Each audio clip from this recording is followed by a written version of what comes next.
Hey, what's going on, everybody? Welcome to the Corcoran Entertainment Show. I'm your host, Franky Corcoran. How we all doing today? How we all doing? Everyone settle back in with back to school and all that stuff like that.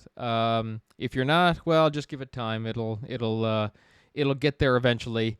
Before we start the show there today, guys, I wanted to do a quick plug for our event that is going on this Saturday on the 14th. It's crazy that it's already here, but so the event is commemorating and celebrating the 100th anniversary of the RCAF and the 75th anniversary of NATO. The event is on Facebook. If you type in those words on Facebook, you'll find the event, and we'll be posting lots of information about that there too. Or actually, I won't be, but the Aviation Museum will be. So some of the activities there include guided tours of the museum, aircraft and helicopter displays, book signings, school projects, special performance by air cadets, flight demonstration by pilot Larry flying the Newport, door prizes, refreshments, and our involvement with it, the dessert theater, which I'm super excited for, where we are presenting a script called Eagles Soaring High, celebrating 100 years of the RCAF, and it was a great collaboration with a multitude of people who helped me write the script, and also performed by some pretty talented aviation students as well too. So very proud of them, and super stoked, guys. So definitely be sure the event is free, and it's this Saturday, the 14th, from 12 to 5. So come on down, have a great time, and hope you enjoyed the show. So our guest today, I'm very excited about this. Jeff Macolino of the Jeff Macolino Podcast. New episodes come out on Spotify, Apple Podcasts, wherever you listen to your podcasts, everywhere, every single Monday. So he's a very funny man. He reminds me, the way his conversations remind me a lot of Joe Rogan, just that type of, personal one-on-one, joking and stuff like that. Like, just, it's awesome. Definitely be sure to listen to his podcast. I was actually on it, I think a couple months ago now. I think back in June or July or something like that. But terrific guy, excellent podcaster, very funny man, and I was honored to have him on here today. We talk about a lot of things, so the interview is pretty long, but it's very well worth the listen. Later in the show, I want to give my thoughts on a Minecraft movie teaser which just came out. Was it good? Was it not? We'll discuss. And Ian McKellen Sir Ian McKellen, I should say, may be coming back as Gandalf, ? We'll also talk about that later on the show. But until then, guys, sit back, relax, and enjoy the podcast today.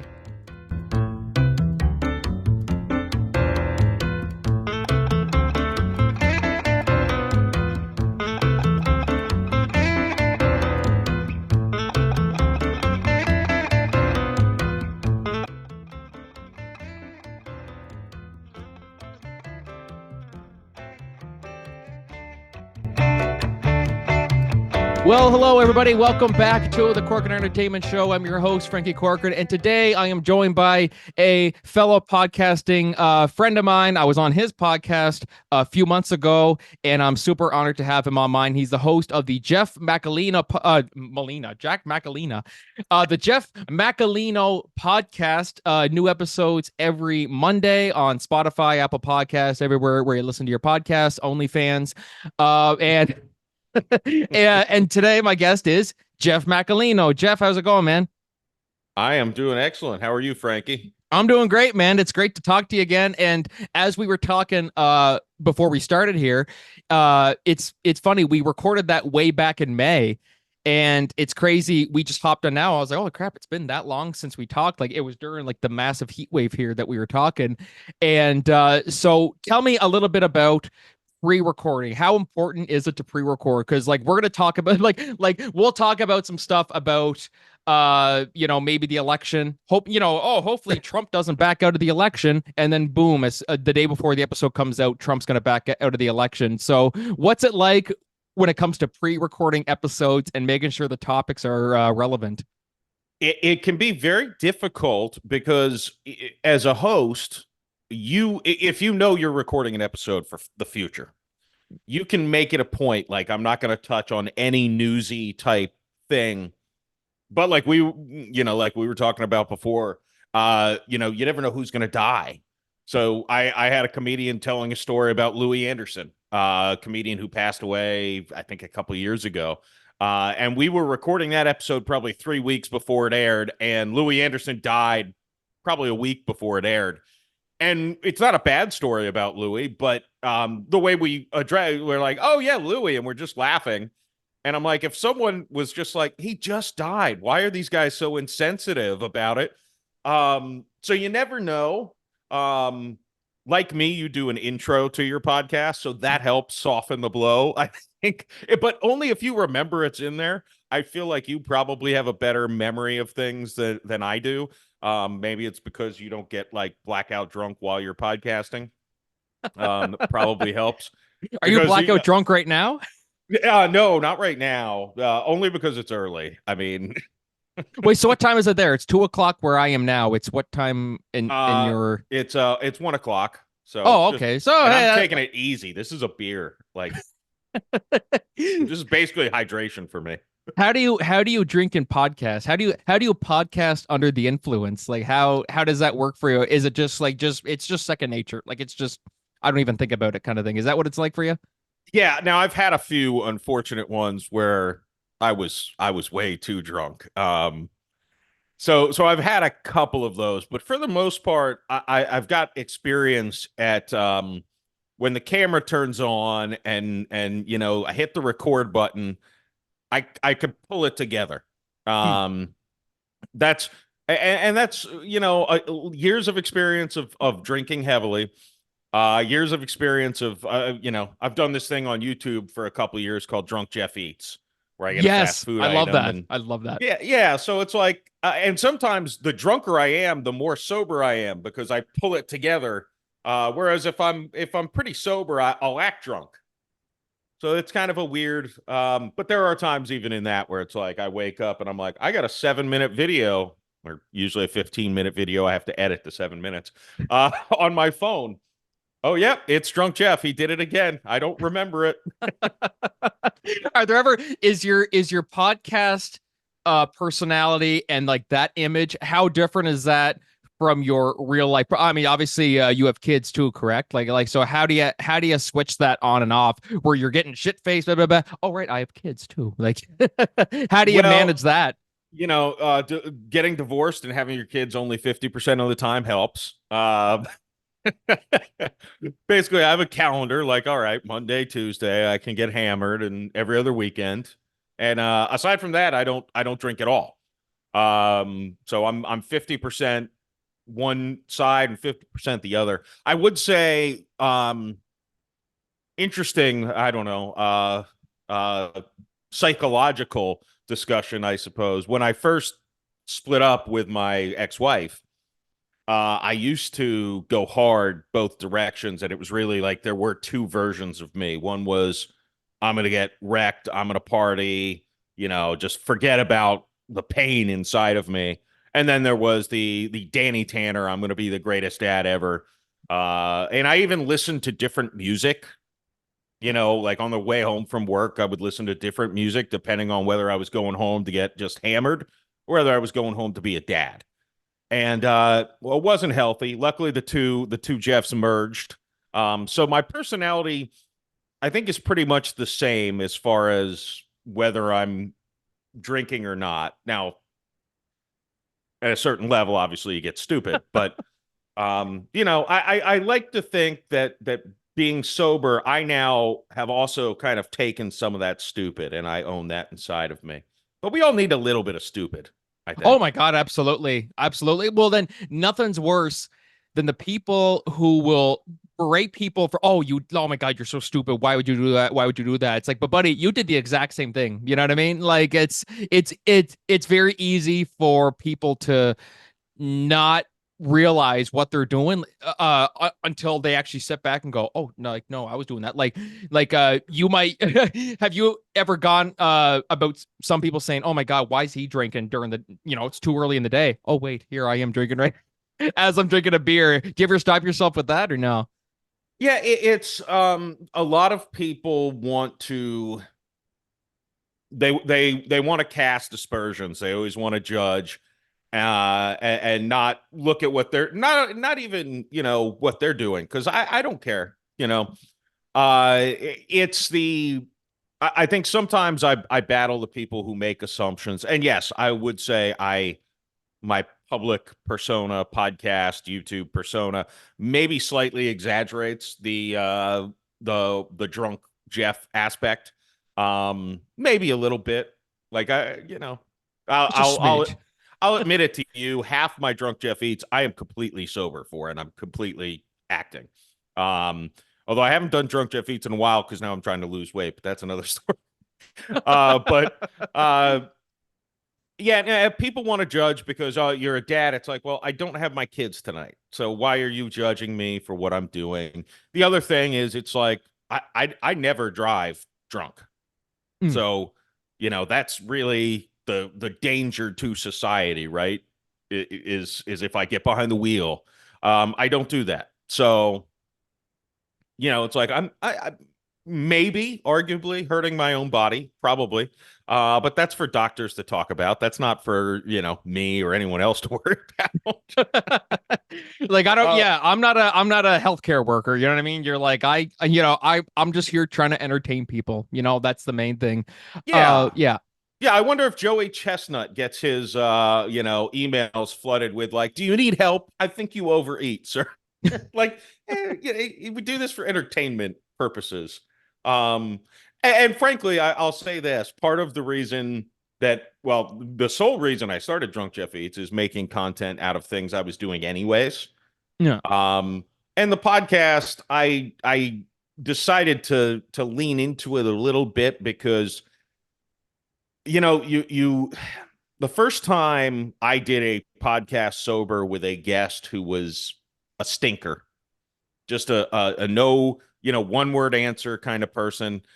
I realized, Bland. man, if I was drunk, at least I'd be able to just go off and ramble without worrying about the other person. At least I could carry the episode. Um, so that's kind of part of the balance too, is if the guest is going to be bland, I'm going to drink a lot. I'll let Drunk Jeff handle that podcast. If I'm really excited for the guest, odds are I'll wait to drink until we start. So, it's not even hitting me until maybe the end of the episode at most. Yes, At worst. exactly. You want the quality of the episode to still be up to par with the other ones, no matter even if your guest is so bland. I mean, like, how important is quality over quantity for you? It's a tough balance when you're doing a weekly show and you're not, Joe Rogan. Yeah. Because sometimes it's like I will take anyone just to avoid doing it by myself. I started with solo episodes. I think I did probably 15 out of my first 41 episodes or something were solo episodes. And I hated recording them. I hated listening to them. I probably didn't listen to most of them. I just published them. Um, so no, I need someone to bounce things off of. I was even to a point where I was going week to week with guests for a while this past year, and I was like, all right, I guess my kids are going to be in a podcast with me, like just so I can talk to somebody. Something feels unhealthy about me just talking. Bill Burr does it really well. Gets into a microphone, just talks for an hour and a half. Ooh, He's been doing it for like 11 years. That podcast has been going for like 11, 12 years, something like that. You're like, yeah. but some about him, he has that thing about him where it's if there was somebody else who did it, like, oh my God, this is boring. But Burr does it, they're like, oh my God, this is golden. Yeah, and I don't want to be like Bill Burr. I mean, I'd love the success, and I love Bill Burr. Don't get me wrong, I like but money. yeah. I like money. He seems like a cantankerous man. I like to be happy, so I feel like if I sat and talked to myself for hours on end, I would also be a very ornery individual. You're always looking for something to get angry about because, well, now I've got podcast material. Whereas, talking to a guest, it's easier. You can talk about anything, and depending who you're talking to, they could take off and run with the ball. Yes, absolutely. But and like really, I think the best part about podcasting though too is it's not like radio where if you have somebody on who's just bland, you have somebody on who's just, oh my God, this interview is going so poorly. I can go back and edit this. I can go on as long as I want. With radio, Right. you're like, fuck, this is live and this is so bad. And I'm like, what do I do here? Everybody's listening to this. But with podcasting, it's literally just a click of a button, boom, they're gone. And the episode comes out next week and everything's okay. I don't have to worry about sounding like an idiot or embarrassing that person. You know what I mean? Like, have you ever had those moments where you're like, this episode's unairable? Have you ever done an episode that you thought was so bad you're like, I can't air this? Like, God, people think I'm crazy. Yes, I'll admit there were 2 episodes in the beginning that I called lost episodes. One was lost honestly, but intentionally, if that makes sense. Like, we recorded it and the audio, the podcast wasn't terrible, but I didn't have the know-how to realize that their audio was terrible. And I also had no way of fixing it. And I'm like, well, I'll just put it out. I'm new at podcasting, whatever. And then they said, we need to send this to compliance to review legal. And I'm like, how long does that take? Oh, a month at most. And I'm like, no, we're done.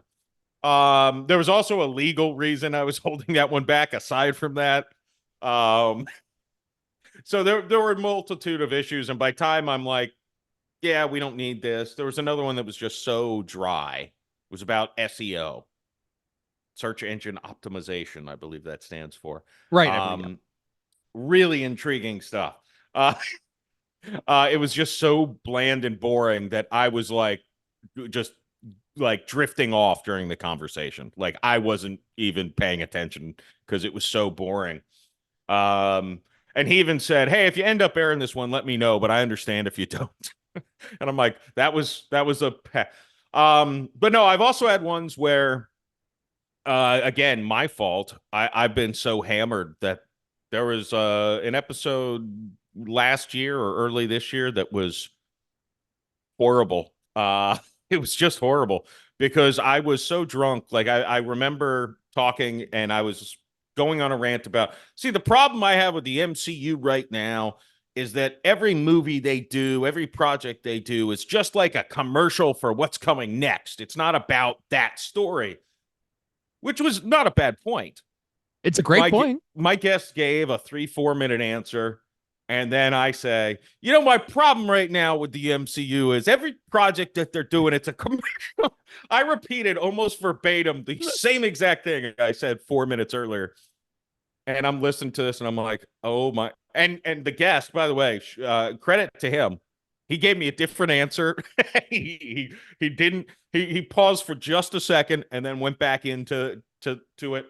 And I was just like, man, that was bad. So what were the MCU points again? Exactly. Feel free to delve into that because we talk about a lot about the MCU on this podcast. I love hearing people's takes on it. Well, this was back when and hopefully they're past it now, but it was just that every project that was coming out was like, even the good ones were like, this is just to tease what's coming next.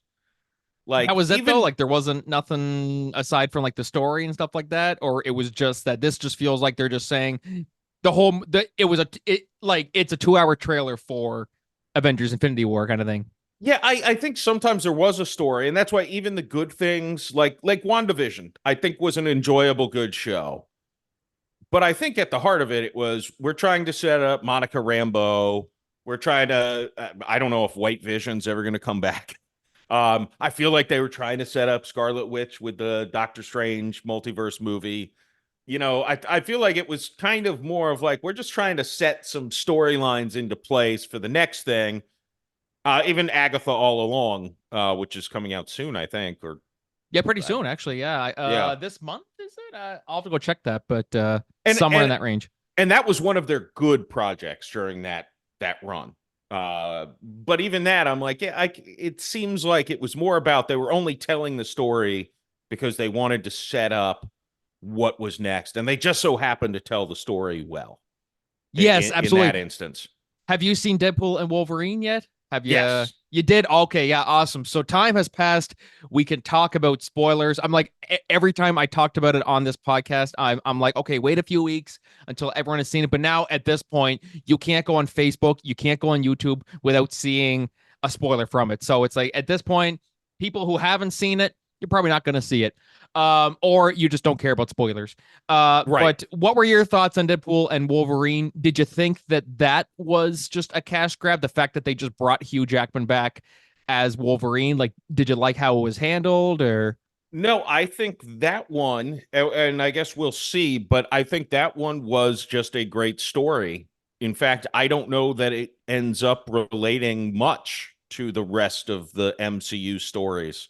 I think to me, it was kind of the way I kind of took it in was kind of like a love letter, a goodbye to the Fox movies. Right. Um, I'm not sure. I'm sure Deadpool is going to be involved in the future Avengers movies. I'm guessing Hugh Jackman will be a little bit at least as well. Um, so I'm sure it will tie in a little bit. But actually, one of the things I said after I watched the movie, I'm like, huh, you can tell that whoever wrote this didn't see Loki season 2. Uh, Yes, that's right too. so in fact, it's like I don't know that they even cared to tie it in with the rest of the MCU as much as everything else is kind of obsessed with teasing what's to come. I think it was just an enjoyable movie, and I think it's important that movies are good as a standalone movie, Yes. regardless of whether you've seen what's come before or plan on seeing what's. You shouldn't leave the movie saying, "Oh, I wonder what when we'll see these guys again," because they didn't really end the story. Like Yeah, they like gave us a story from start to finish. There might be more to come. If you didn't see the first two Deadpools, though, I think you can get into that movie and pretty quickly understand what's going on. And it certainly, as someone who's watched the Deadpool movies and Logan, stuff like that, I guess maybe I'm coming from a different perspective. But I took my kids to see it, even though it was rated R. how old are your kids again? My son's 11, my daughter's 14. Oh, it's fine. I'm sure they hear all those words at school, do they? Yeah, yeah, and the sex part of it was definitely toned down as far as visual, at least. But yeah, yeah, they're fine with language and violence. It's really sex is the only thing I censor them from watching. Um, but no, yeah, I think they understood most of it. I mean, at times, like when Wesley Snipes came on the screen, I had to lean over and be like, "He was Blade." How cool was that though? That was fantastic having him come back. Well, that was the biggest surprise to me was that, and I think it's very possible. I didn't get into watching comic book movies until I was older. Aside from the Ninja Turtles, which Yes, is there you go. technically comic book movies, but um, I think Blade Trinity. I went there on a date. I want to say in like high school or college, and I think that was the third Blade movie, which stars Ryan Reynolds as well. I think was the first Marvel thing I ever saw. Oh So I'm shit. like, yeah. So I'm like, I remember that movie didn't get well reviewed, but I'm like, see, I liked that movie, so I don't know. Yeah, and they're all subjective, you know what I mean? Like some people like them, some people hate them. But to me, the biggest surprise of the movie was Chris Evans as not Captain America, Human Torch. Was so Were you in the same mindset as, well, not just me, but everybody, where you're like, holy shit, Captain America, and then he says No, flame on? Did you know? no, I didn't know, but I had a hunch immediately. There was just something about the way he was wearing that thing that covered his suit. There was just something about it, and Deadpool leaning into Captain America so hard. I'm like, yeah, I think it's the comedy part of my brain that's like, this is a misdirect. Now, even then, it didn't work for me. I was still so like, like I think I was more so just in shock that Chris Evans was there that I like wasn't even thinking about anything else. I was like, holy shit, he's back, he's back, he's back, and then he says flame on, and now it's like Deadpool. I'm like, wait, what? That's Yeah, so bad. What the hell? That's insane. so the great thing about Deadpool, this is where Doctor Strange fell short, I think, with fan expectations. It is fan expectations where it fell short. Where Doctor Strange, you knew all the cameos going in, and you thought there's going to be a bigger one that we don't expect. Yeah, And there wasn't. I mean, you know, we had hints. We heard, Patrick Stewart's voice in one of the trailers.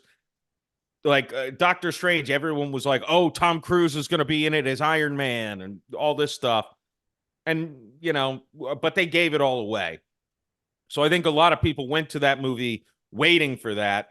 With Deadpool, they gave away some, but not much. And I was sitting there like, there's going to be one of the three biggest, there's going to be a Thor, Chris Evans, Robert Downey Jr. One of them's going to, in my head, I was thinking one of them's going to make a cameo. And I kept thinking, if it's Chris, I did think this going in. If it's Chris Evans, he did play a different character. yes, exactly. But like even still, I was just, as I said, I was just so shocked that he was even there. That and then we got even Channing Tatum as Gambit, and friggin' Elektra was in it. Like I was like, there were so many in there that I'm like, literally, they can do anything at this point. Henry Cavill came in as that Wolverine variant, which was like, okay, now that's a good question there. If Hugh Jackman doesn't come back as Wolverine, which I mean, that's up for debate. I think I'm kind of 50-50 on it right now. Is Henry Cavill a good replacement for him? What are your thoughts on that? He could pull it off, sure. I would. Yeah, Marvel's going to get so weird with this Battle World, Secret Wars, whatever. And I'm not a comic book guy, but I've watched some YouTube videos, so I've got some understanding of it. I don't need a medical degree. I go to YouTube. I can perform surgery from watching YouTube. Pretty much. I mean, that tells you everything you need to know. You don't need books if you have YouTube. Yeah, save your money, kids. If you're listening to this, you're going to you don't need school. Everyone going back to school, tell your kids this too. You don't need to go to school. Just go to YouTube. Go to YouTube. As long as you search the right things, you can learn anything. Yeah. But it will be interesting. It's rife for big time cameos of people who just want to do one Marvel movie. Or, if they want to have Terrence Howard be Rhodey for in a movie for a little bit, or Ed Norton as the Hulk. Because there's going to be multiple, like my understanding is there might be multiple of each character, even potentially. Like there could be two Captain Americas. There could be, so there were three Spider-Men, so anything's possible. Exactly. So that's where I'm like, there is a lot of opportunity to play around with that. So even if Hugh Jackman comes back, that doesn't mean Henry Cavill couldn't be another version of Wolverine in this one film. I don't know how much they want to lean into just making it I know that person. I know that person. I know that person.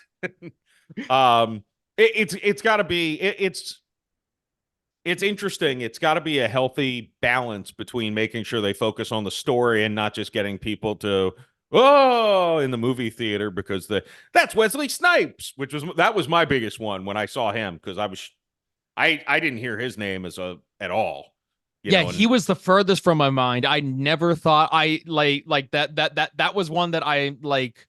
I'm kind of thinking, I'm going through all these predictions and all these possibilities and thinking, okay, could Robert Downey Jr. come back? Could Chris Evans come back? Yes, Chris Evans did come back. Are we going to get Tom Holland Spider-Man popping up? Wesley Snipes was like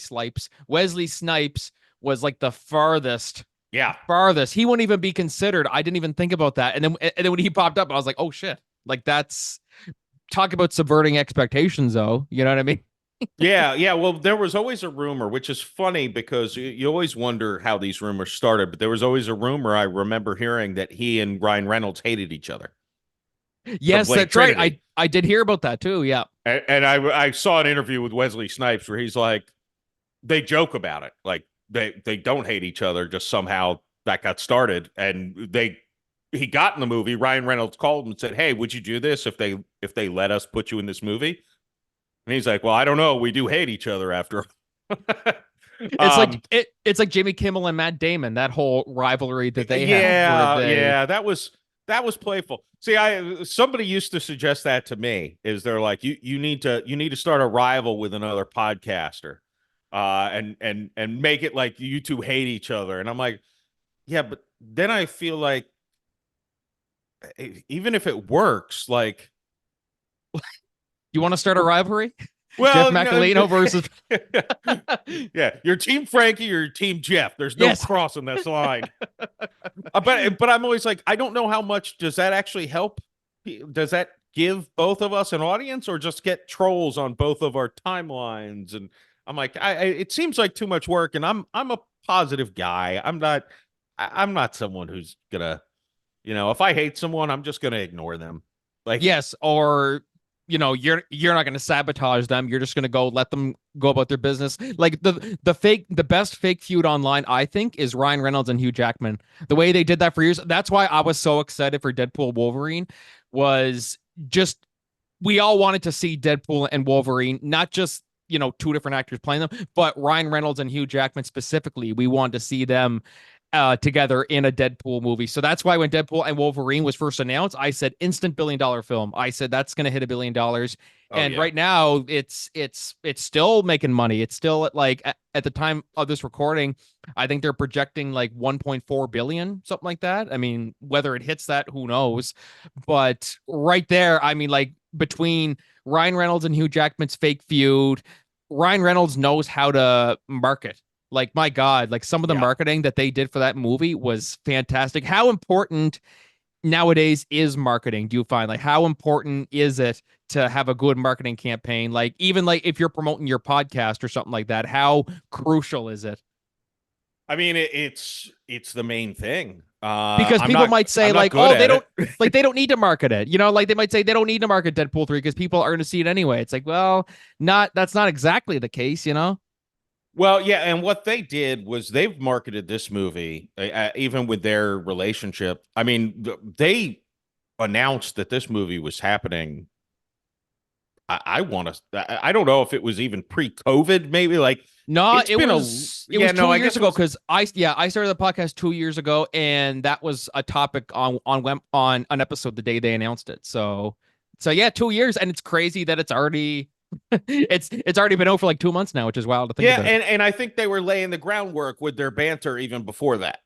Oh, long before. That's so the marketing for it, in a sense, has been such a long undertaking and setup that it just kept building anticipation.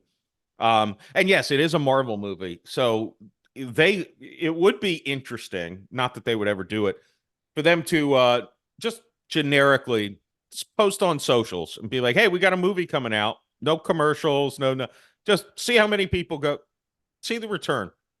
Yeah, but like, even like way before, like, this would have been when Deadpool 2 came out, probably like 6-7 years ago. Hugh Jackman posts a picture of him on social media doing something. I don't know, he was looking at his phone or something like that, and people are jumping to conclusions. He's coming back as Wolverine. We're like, guys, you're basing that off a picture he posted on social media, like, of him just looking at a phone. You're like, okay, now they know how to do that. You know what I mean? Like, they know how to market and stuff like that. So, they've obviously had to have been laying the groundwork for years. But that just shows like fans are just jumping to so many conclusions. Like, I even remember when James Gunn, who now runs DC, said something about how he would like to work with the Flash actor from the TV show, Grant Gustin, and people jumped to conclusions. James Gunn confirms that Grant Gustin is the Flash and is DC. It's like, no, he didn't say that. He just said he likes him as an actor, you know? Yeah, I think that's the 4D chess that they've got going on. When you've got a huge social media following, you can post something kind of weird and maybe hint, let's see how people interpret this. And then read the tea leaves based on the audience response. If you post something like, we got some exciting news, hey, going to Drunk Jeff Eats, but same concept. Arby's came just re-released their potato cakes a couple months ago. And every time they'd be like, "We've got something exciting coming soon," their replies would just be, "Potato cakes are coming back. Potato cakes are coming back." And it's like, all right, they know what they're doing. They're just seeing if it's still popular, and they're going to keep teasing and teasing without committing to it. And then eventually it's like, yeah, we got to do this. There's, the people want it. Let's do it. So I think there's some of that it must be nice to have millions of followers. Actually, I don't know how well I do with that. I certainly couldn't run my own accounts if I had millions of followers because, the drinking part of it. You get drunk one night and then like Jeff Macolino canceled. You're like, what did I do? What did I do last night? Yeah, no. I'm typically good at not texting, calling, or posting while I'm under the influence, but sometimes it's usually when I day drink, like if I go out to brunch and start drinking. Yeah, if I'm really really drunk and it's still light outside, then I really want to be social. You get drunk at brunch, breakfast brunch. Oh yeah. There's some places in St. Petersburg that have, bottomless. There's a place that has bottomless bromosas, which is the typical champagne and orange juice, but with vodka added to it.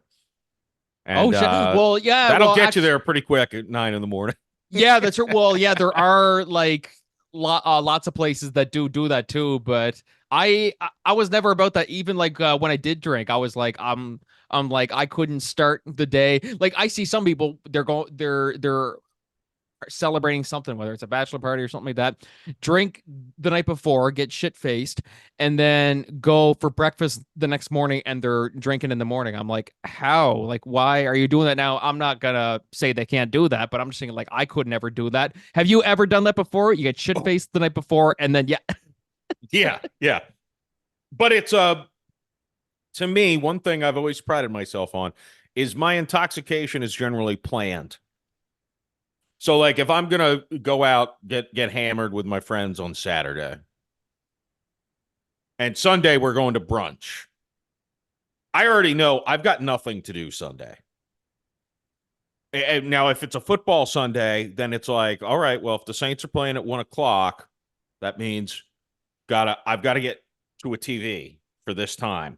And once I get in front of that TV, the rest of the day is just whatever happens, happens. I've got nothing. I've got no commitments. I got no plans. Everything's done. And there's some joy. That's almost like I'm treating myself because I've done all my work. When you're working for yourself, it's every day is a work day. Exactly. That's the beauty of self-employed. Yeah, nobody with a corporate job is in America, at least. I don't know if you guys have Labor Day also, but yeah, we do. Yeah. Okay, so no one in my, not that this is hard work, but I've been working all morning because I'm the EP on a feature film being shot in November, and we're trying to cast the movie. So I've been working all morning on different things. So yeah, it's like I now my work is not hard. I mean, I don't want to say it's not hard work, but it's work that people would find glamorous. Oh, you're going through headshots and posting casting calls. Must be hard. It's like, well, it's no less difficult than crunching numbers on a computer. I mean, yeah, exactly. You're like, same thing. What would you rather be doing? Accounting and putting in numbers, or would you rather be looking through headshots? Yeah. No, it's it's just a different kind of work. People don't kind of consider it work. But at the same time, I'm probably the only one who, woke up and had like, okay, I got to do this, got to do this, got to do this. So it's it's a give and take. No, exactly. And lots of different jobs, no matter what it is. Like, I know some people, if you're not working in the trades, everybody else who does any other job is just lazy. That's what that generation can be like, where, yeah, you think you had it tough today? I was outside working in, it was plus 40. I was out there, blah, blah, blah, blah, blah. You're like, just okay, good for you. But I am working at a place that is making sure that you get the pay and this and that. So like people piss me off in that regard, where Yeah. they try to go, oh, you think that's tough? Oh, you think that's tough? You think that's tough? It's like, yes, it is tough for me. You know what I mean? Like, how do you deal with people like that who might say, Jeff, your job's not that hard, looking through headshots all day? Like, do you just brush them off, or do you say like, fuck you? Yeah, a combination. Yeah, it's one thing that I always, you know, this relates so much to what we were talking about earlier. It's like just don't judge other people for what they do. Just respect people and mind your own business if it's not. But yeah, it is a difficult thing to explain sometimes to people that like, no, I can't like just take 3 hours during my day and drive you to the airport. I actually have work to do. Oh, yeah, but it's just podcasting and movies. I'm like, yeah, those take work, right? Yeah, exactly. That's what people don't get, which that always just drives me nuts. Like, oh, how hard can it be? Do this, do that. You want to go on vacation? Oh, I can't take time off work. Oh, I'm calling in sick. Oh, hey, blah, blah. You're like, okay, but you're not me, you know? Yeah, well, that's an interesting conversation I've had with my kids as well, because my ex-wife has a typical corporate job and she takes lots of vacations. My kids don't like it because she likes to take vacations when they're cheap, which often takes them away from school or other extracurriculars. So they're like, why does you don't ever go on vacation? I'm like, yes, but that's because I love what I do. Yeah, I mean, it's not fair to compare those two things because you know, a lot of people, doing podcasts or I'm doing this pre-work for a movie, but and by the way, when we're shooting this movie in November for 10 to 14 days, I'm going to be working 12 to 16 hours a day minimum. yeah, Um, that's not, I don't know any corporate job that puts in that kind of work. But it still to them seems like, oh, that must be so much fun because, and by the way, it is fun. I love it. It's rough physically, it's rough mentally. You need to have a process of, um, I just the last movie that I was in for, we shot in a feature in 9 days. And I had to, day 4, I realized my feet are not going to make it to day 9. So I had to get in a process. I had to research, probably went on YouTube, what to do. My feet were killing me. Just being on your feet for 12 hours a day can be rough.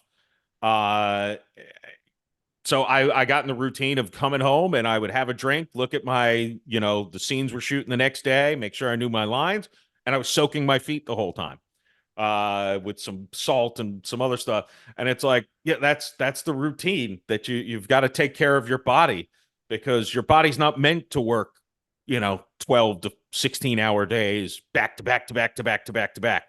Um, but it was the greatest experience ever, right? oh, absolutely. You look So back on it, you're like, oh, that's the scene where I had yeah, behind the scenes, I was puking my guts up when they filmed that scene. Or yeah, oh, so and so died behind the scenes doing that thing. You know what I mean? Like you're like literal blood, sweat, and tears went into making or well, literal blood, sweat, and tears go into making any movie, any type yeah, of production, you know? yeah, and by the way, everything costs a lot of money. Oh, geez, God, like it's unbelievable. People say, "Oh, we'll do this and do that," and you just feel like saying, "Okay, do you want to loan me like $2,000 for that?" No, okay, then shut the fuck up. Yeah, you pay me and we'll do that. If you cover the costs, we'll do it great. Exactly. Well, then like even with movies too, where there's you guys are working on budgets and stuff. You know what I mean? You're like, okay, yeah, it's not in the budget to do that. Well, I think this would be a great idea to do that, and you're just like, yeah, cool. Now go away. Well, there's certain things, and I'm working with two guys who I met when I was just an actor on the set of a movie called Haunted Happy Hour that should be out soon. But they're the one guy directed and wrote this film, and the Last Ride is the film that I'm producing and starring in. And then another guy, Rick, is handling most of the production stuff, and he gave me kind of an expected budget. And even looking at that, I'm like, oh, we're going to pay this actor. No, I'm going to have my parents play those roles. They'll do it for free. That'll save me $150. Uh, like these little parts where it's like, no, I don't need to pay that person $50. My daughter can do that role. Or just use AI. Well, yeah, I do. So that was an interesting discussion because we had that with a couple of the roles where it's like, we can do this all on the phone and just have AI do the voice. And I'm like, no, I feel like, part of this is not a SAG production, by the way, but I'm like, I feel like part of that whole thing, I don't want to use AI as an actor. I'll pay an actor, not a lot, and my son is doing one of the voices. He's playing my son in the movie. No nepotism at all. No. Well, no, it's that he's free. Yes, exactly. Right? That's the thing. People look at it and go, oh, it's nepotism. No, we're just saving money.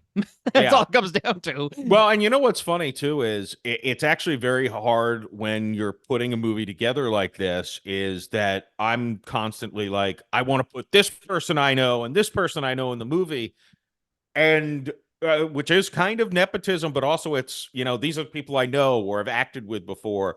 And it's kind of like the Marvel thing. I'm trying to jam all these pieces into this, and it's like, just got to make the movie, like, important roles that the perfect person for. Sure, give them that role. But otherwise, like, the other aspect of that is like, if they didn't do an open call for my role in Haunted Happy Hour, I never would have met these people. Yeah, exactly. It's like, so I want to give other people a chance, even if it's a small role, to come into a set, audition, and if you get the role, come into a set, get used to it and make some connections, and then, hopefully kickstart somebody else's career, and maybe they'll offer me roles in the future. It's yes, exactly. Well, people pleasing is so hard to do in business, really, because you're not going to please everybody, and that's something that people will drive themselves nuts over. Oh, well, so-and-so told me to do it this way, but now it's so-and-so doesn't want me to do it. Like, what do I do? And I'm trying to cater to everyone. It's like, just do you do what's best for the business, do what's best for you, because people pleasing is going to drive you to an early grave, and you're going to go in so much debt, and you're going to, it's not good for you. If you listen to everybody in the world, then you're fucked, basically. Yeah, you've got to be able to, and this is something I'm coming to the realization of, because again, but being the money guy, the main reason I'm putting this movie on is because I just wanted to be the star of the movie. But the other thing is cheeky. Yeah, everyone's coming out, and I don't know if I do the same thing, because I'm not that kind of person, but a lot of people, what can I do? What can I do? And I'm like, I got nothing for you. Like, sorry, like, I can't jam every square peg into a hole. I can't start writing roles. First of all, it was my original story idea, but I didn't even write the script. The guy, Christopher Smith, who's directing the movie, wrote the script. So I can't write in extra spots. Like, I mean, if you could ask him, like, hey, can we add this, can we add that to add so-and-so in? Just nope. Yeah. And it's like, if I was passionate about jamming someone in there, he would figure out a way to do it. But I'm like, but I can't do that, because there's 30 people who have kind of been like, oh, what can I do something in this? And it's like, got nothing for you. Like, and I think what I've come to realize is like, if people don't want to be friends anymore or get upset about it, those are people you probably don't want in your life anyways, because they were just using you. Yeah, exactly. That's the thing too, because, don't get into business with friends. They always say that, because that's your best friend. You guys, start up a business together. It's going to go downhill real quickly. It might sound good when you say it out loud, but once you actually do it, you're like, oh shit, I shouldn't have done that because now I don't talk to that person anymore, which is really hard. So that's why it's like just trust your instincts and realize that you can't please everybody. That's something that is so crucial in really anything you do, whether it's filmmaking, whether it's business, whether it's carpentry, whether hospital health, like anything. You're not going to please everyone, so you just got to do you and do the best job that you can. Really, like it might sound Yeah. cliche, but it's the truth. Yeah, no, absolutely. It's your job is to do the best, my job is to help make the best film. And Yeah, that's why I'm not directing it, because I know that it would not be the best with me directing it, because I've never directed it and I'm not ready to. Let alone I can't direct myself as a lead actor. I'm definitely not good enough of an actor to do that. Um, and that's another conversation of having a director who, again, I am the guy who technically I could fire him. I could fire anybody I wanted, yeah, because it's my money. But I have the conversation like, you need to, punch me in the figuratively. Like, if I'm not holding my end up on the acting, you need to, you know, get me where I need to be, yeah, because exactly. and part of this, I'm just in a fortunate situation or unfortunate situation where I've been trying to get into acting and I've had a few roles. But because my age, size, demographics, you know, there's not much that opens up for me. So I'm just opening it up for myself, which is, from a creative end, sometimes what you have to do is just, there's not a path in front of me. Well, make a path. Yep. That's all I can do though, really. That's all that's the only option there is. Expectation versus reality. And it's finding that, you wanna make as many of your visions come to true or come to life as, you know, whether it's impossible or not. Like you gotta see what you can do, try to make it happen, but if not, it's just, that's reality, expectation versus reality, and it's all about managing that. And but you're doing great stuff, Jeff. You're really doing great stuff. What can you tell us about the movie? Is there anything that you can tease about the movie, or anything like that, or is it just kind of NDA, you can't talk about anything, or No, even though well, we've already kind of talked about it on here already? But yeah, Jeff goes, oh shit, I wasn't supposed to talk about it. no, well, technically, I can say anything I want because it's my.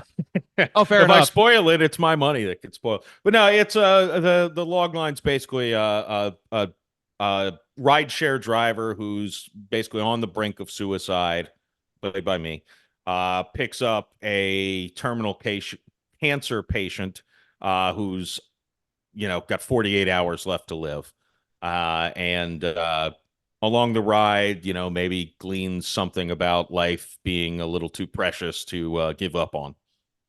Oh So wow. yeah, it's not a comedy. It is a drama, which is an interesting thing for me, since basically I live in the comedy realm with everything else. Um, but yeah, it's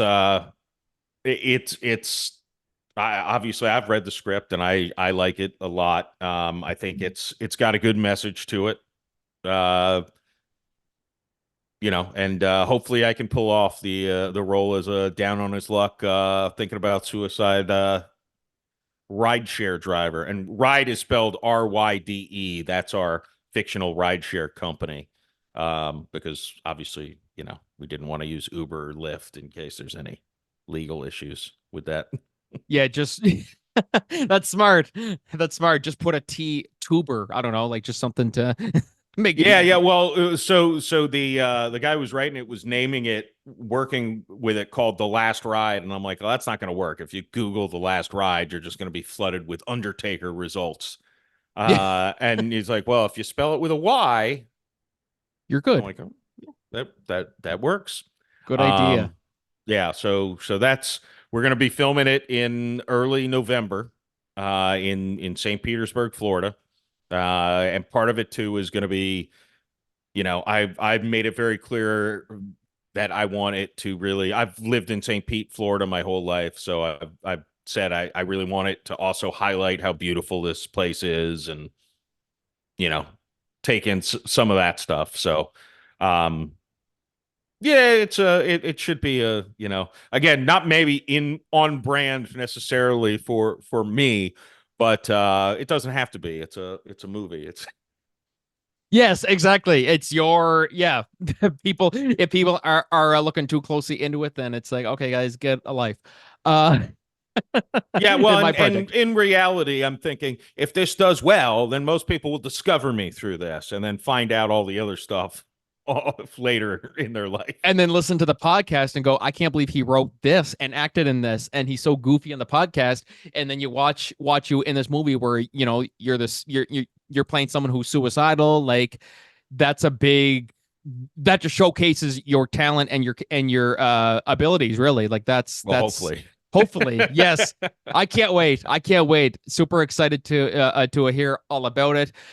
Jeff, thank you so much for coming on the show today. Really enjoy the podcast too, guys. Be sure to check out the I'm all tongue tied. I'm so excited that I'm talking to Jeff. The Jeff Macolino Podcast every Monday, Spotify, Apple Podcasts, all that stuff. Jeff, thank you so much for coming on the show today. Best of luck. And let's definitely stay in touch. I mean, we have, because I did yours back in June, July, something like that, and here we are now. So super stoked to see what's going to come next. Yeah, for sure. And thank you for having me, Franky. My pleasure, man. My pleasure. So, guys, we're going to take a short break. We'll be right back. But until then, this is Franky and Jeff signing off. Thanks, man. Thanks.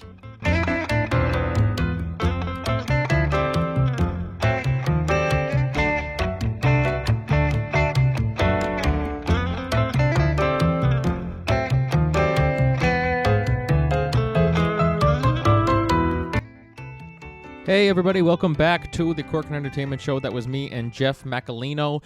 Thank you so much, Jeff, for coming on. And guys, definitely be sure to check out the Jeff Macolino Podcast. New episodes every Monday on Spotify, Apple Podcasts, everywhere you get your podcasts. And great show, great podcaster, great guy, Jeff. So thank you so much, Jeff, for coming on the show today. And moving on to the solo segments today, guys, I want to talk about a trailer for something that I'll be honest, I was a little intrigued by it. I was just a little interested to see what was going to transpire with this project. Probably because it's one of my favorite video games of all time. It's, something that really shaped my childhood, this and that. And let's just say it's shit. The Minecraft movie. So I talked about before how we, of course, have Jack Black back when it was announced that he was cast in this project. And, hearing about it back then, I'm like, okay, this has potential, but I'm going to have to wait and see, more details to find out, is this a good idea? Is this a bad idea? Well, now that we've seen this trailer, now here's the thing. I don't want to judge this too soon, because here's the thing. It could be a good movie. It very well could be a good movie. I'm not saying it's not going to be, but there's just something, there's that maybe there's that little bit of optimism in me, because I am such a big Minecraft fan that I'm like praying that this is a good movie. Because I've been wrong before. I kept saying that Sonic was going to be a steaming pile of shit, and when they announced that they were changing his design, I'm like, okay, it's still not going to look good, and it was actually fantastic. Mario movie was the same thing. I didn't know how I was going to feel about it. I really, really liked it overall, and I'm also super excited for the sequel.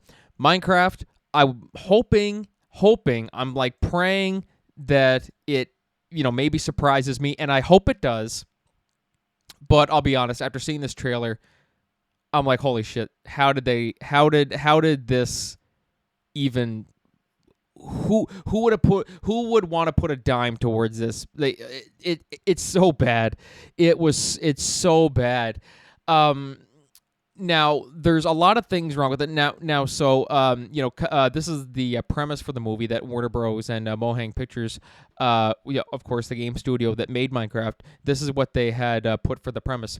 4 misfits: Garrett the Garbage Man Garrison, played by Jason Momoa; Henry, played by Sebastian Hansen; Natalie, played by Emma Myers; and Dawn Danielle Brooks, find themselves struggling with ordinary problems when they are suddenly pulled through a mysterious portal into the overworld, a bizarre, cubic wonderland that thrives on imagination. To get back home, they'll have to master this world and protect it from the evil things like piglins and zombies too, while embarking on a magical quest with an unexpected expert crafter, Steve, played by Jack Black. Together, their adventure will challenge all 5 to be bold and to reconnect with the qualities that make each of them uniquely creative. The very skills they need to thrive back in the real world. And that's the premise that was released from Warner Bros. And Mohang Studios. Okay, on paper, this has potential. You look at that, and you're a fan of Minecraft, and you think, okay, this has really, really good potential. I think this could be a great movie. The trailer looks like something. This is the best comment ever for the Minecraft movie trailer. The fact that they left the comments open for this, I was actually surprised they did because of all the the craziness and the backlash that it's gonna get. One of the comments was, "This feels like some YouTube skit that a Minecraft YouTuber put out in 2013," and I'm like, it is. It literally feels like the production value of one of those shitty old, way back in not even back in 2013. They still even make some of them today, except compared to that. Compared to this trailer, it actually looks pretty damn good. The shit that goes on YouTube like that. Yeah, this trailer, not even just, as a Minecraft fan. I mean, if I wasn't a Minecraft fan, this is just a stupid trailer. It's so bad. It's not even funny. It's not even, the I Am Steve. What a tool. But I don't know. That was just not funny, in the least. And, if it was funny and stuff like that, and the joke actually kind of landed, I'm like, okay, maybe I could see it, but I don't know. This just doesn't look funny, and even if it wasn't for the part that wasn't funny, it just looks terrible. And I really do think they should have done the Mario approach and just completely animated it. People say it won't look good either way. Maybe not. Maybe it won't be as good. But I still think it would have been better than what we got here. It just looks like a steaming pile of horseshit. And I was hoping to like this because, as I said, I am a huge Minecraft fan. I still play Minecraft. I don't play a whole lot of video games nowadays, but Minecraft is the one that I still play a lot. And I was really hoping that I would like this because now, who knows? Now, maybe that's just because it's the Minecraft anime. Maybe it's because I love Minecraft so much that I'm just like, this doesn't look like it's going to live up to what the game is. Maybe that's a part of it. And call me, biased, whatever. But that's just what I'm I'm kind of all over the place with it because I'm torn in both ways. There's that part of me that really wants to love this movie, but I can just tell by the trailer it's not going to look good at all. Am I going to watch it? Yeah, I'm going to watch it. I'm just going to check it out. It looks absolutely shit. That's just straight up. The trailer, even as a Minecraft fan, not being biased, if I just look at this just as a movie, it just looks bad. It looks absolutely horrendous. And, but like I said, I hope I'm wrong. I really, really do hope I'm wrong, and I'm genuine when I say that I hope I'm wrong, and I like this movie a lot, but this really just feels like some sort of fan film that some YouTuber made back in 2013, 2012, that's all this feels like. But anyways, I'd love to hear what everybody else thinks about it. I mean, actually, I don't even have to get people to, send comments and stuff like that because I already know what the general consensus is going to be. It's going to be, I've already seen it online. It's just a steaming pile of shit, which is, so anyways, maybe there's people who think this was the best trailer they've ever seen. Everyone's, they all have their own opinions, so whatever. But anyways, guys, be sure to let me know what you think about a Minecraft movie trailer. It comes out April 4th, 2025.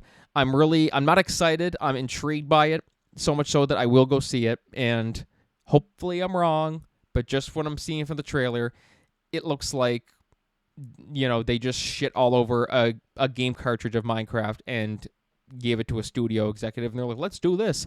Even the pig and or not the pig, the sheep and the like the animals look terrible. It looks so friggin' bad. Anyways, yeah, I've gone on about that enough. Anyways, let me know your thoughts on that. And yeah. And so our second and final solo discussion topic today is going to be with regards to Lord of the Rings. So of course, I talked about this before. They are making a new Lord of the Rings movie, which is really, really interesting. It's going to be directed by Andy Serkis, who of course plays Gollum, and he'll be Gollum in the movie that is called The Lord of the Rings: The Hunt for Gollum. And I talked about this before. I think the fact that Andy Serkis, who plays Gollum, is going to be directing it, I think that's there's no better way, or like no better person to do it, because Andy Serkis is a insanely talented, not just actor, but he's a very, very talented director as well too. He directed Venom 2, which is actually crazy to think about that. And what else did he do? He did what did he do? There was something else that he did. Let me go on his credits here. He did something else. I just can't think of it. It was Venom 2, but there was something else that he did that was really, really good. Did he direct the first Venom? No, I don't think he directed the first Venom. Let me see. No. What did he direct? Anyway, he's a fantastic director. That's what I'm going to say. He's a fantastic director. He directed something else. I can't think about it. But I think it's not just the fact that he's a talented director. It's the fact that he's played Gollum for, how many years now. The Lord of the Rings trilogy first started in the 2000s. He played him again in the first Hobbit movie, and now we're doing it, 20 years later in The Hunt for Gollum, which is going to be awesome to see. I'm really, really excited. So someone who knows, it's almost like a Ryan Reynolds and Deadpool situation, where they have him working with the writers and he's producing it and stuff like that, and he knows Deadpool so well that a lot of the Deadpool isms and stuff like that all come from Ryan Reynolds for the most part. A lot of them do. So anyways, I think it's great on that end. But we just got word, or maybe not just got word, this article was released a few days ago, almost a week ago. Ian McKellen has talked about that we may see him back as Gandalf. Now, just keep in mind right here, Ian McKellen, Sir Ian McKellen, legendary actor, is now 85. And so at that point in your career, you people like that might be slowing down a bit. We just saw last year, it was Michael Caine. He turning 90 years old, he decided to retire, which deservedly so. He's done so much and he's given us so much that, just enjoy your retirement. Ian McKellen, I was kind of thinking he might be on his way out too, because he had a fall on a stage. He was performing on stage and he had a fall, and it was pretty scary for him. And I know he was talking about in an interview, just saying just how scary the whole thing was, especially at his age, and just didn't know, it's scary, especially when you're that age, and so you kind of think okay, he's probably never going to play Gandalf again, and he's going to retire soon and then just enjoy the rest of his life. But according to this interview, he is completely down to play Gandalf again. This article is from People.com. Ian McKellen open to returning as Gandalf in new Lord of the Rings movies, but says they better be quick. Ian McKellen is ready to return to Middle-earth, but hopes it's sooner rather than later.